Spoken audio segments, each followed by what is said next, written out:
pairs. No. Okay. Speaking of dolphins, don't lie. This is Hannah. Hey, au pairs. I am Edwina.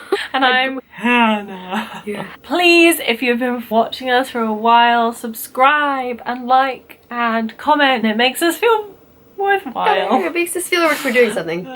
Rather than just, sitting together and talking to a Talking camera. to a camera. Today we're talking about times our boundaries were pushed as au pairs to just give you a little bit of insight as to what our au pair lives were like. We give advice on discipline and things like that, but it's really hard to give discipline in situational experiences because every case is case by case. Calm down, Batude. We're Saying it gonna all give the you time. Sometimes our boundaries were pushed.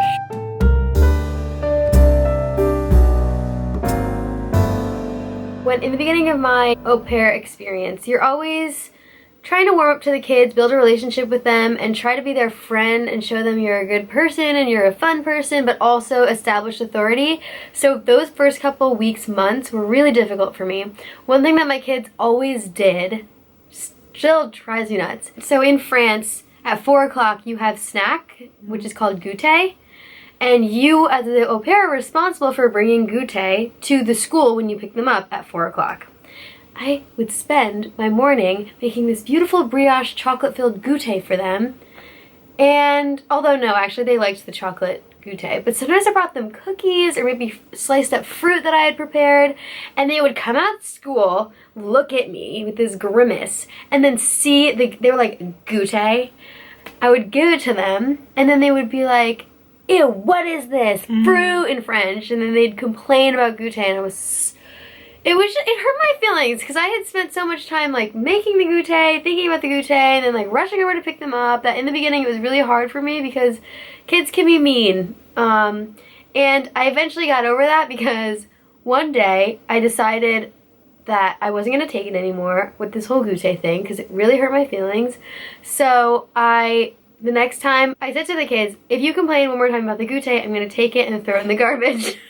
And that's what I did. She complained, my host kid complained, I took it out of her hand and I threw it in the garbage that was in front of the school. And she was like, are you crazy? Now I can't eat anything. Are you crazy? And she was complaining about not being able to eat goûter, but she never once complained again because she realized that I was serious. So that was cool.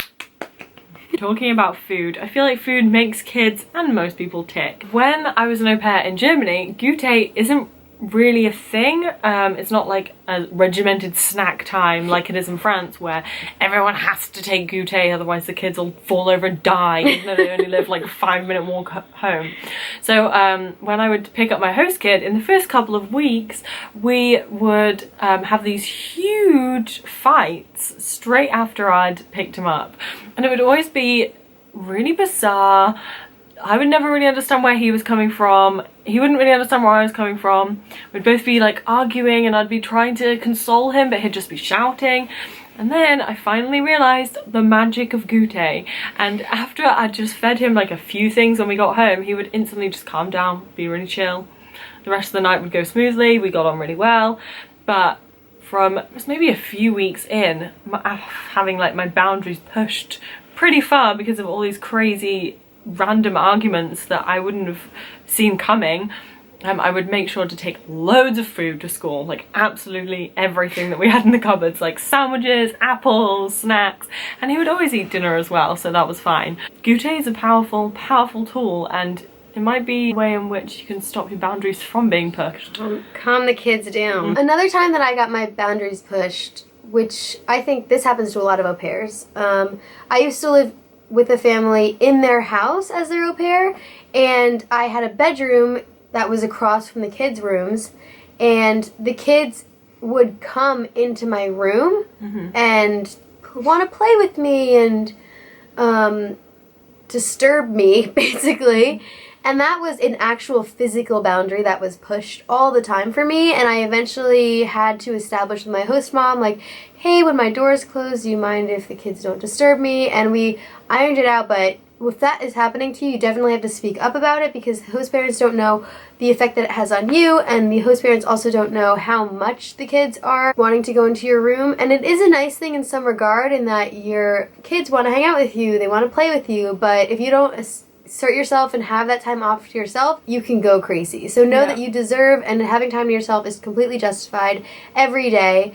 And if you don't have a door, that's problematic. So make sure that you are establishing the physical boundary as well as your mental boundary. One boundary of mine which was pushed was on a Friday. I would always have to take my host kids swimming, and this would be a massive pain because they were always late, they were never on time, and then I looked like the worst au pair in the world who tried to get them on the bus and to swimming, and they'd always be a couple of minutes late at least because the bus would be late and the kids would be crazy. And towards the end of the year I became a superwoman in this regard, because I would have everything prepared on time. I would pick them up and then there would be like no time to do anything. I'd just be rushing them into their clothes, getting ready, putting them on the bus, going with them, etc, etc. My boundaries were regularly pushed because that was such a tight time constraint. I think I would have dealt better with that by speaking to my host mom about it. Ultimately, being an au pair means being hyper organized sometimes, and that can help you with making sure your boundaries aren't pushed, because it's kind of annoying, but it does mean that you're organized and on top of things without the kids being like, where's this, where's that, what's this, what's that. Yeah, sometimes as an au pair you're just freaking a magical superhero. My host mom used to give me a spew of tasks in the morning, and then I had to complete them by the time she got home at night, and sometimes it was just so, they weren't complicated tasks, but for someone who had not lived in France for very long, like finding all these things at the supermarket was going to take me 3 times the time the average person was going to take. I had to make a chocolate cake, but I had to read the recipe in French. That takes me extra time, and then, do 5, 6, 7, 8 other things. Also pick the kids up, also help them with their homework. It would always surprise me how I got it all accomplished by the end of the day. But I always did, and if I didn't, it wasn't a big deal with my host mom. But I was hard on myself. I was like, I want to finish these tasks. Yeah. And you made yourself. You become powerful. That's why moms and dads are so amazing. Let us know in the comments below any times that your boundaries were pushed. We would love to hear how you dealt with them as well, because I feel like it's usually the answer is to have an awkward conversation, and we'd like to hear some other ways to deal with things too. Like and subscribe and follow us on social media with the handle @AuPairOParis. And go to our website to find all of the new stuff that we're working on every day to help y'all out in the best and most efficient way possible. That's all for now. Ciao!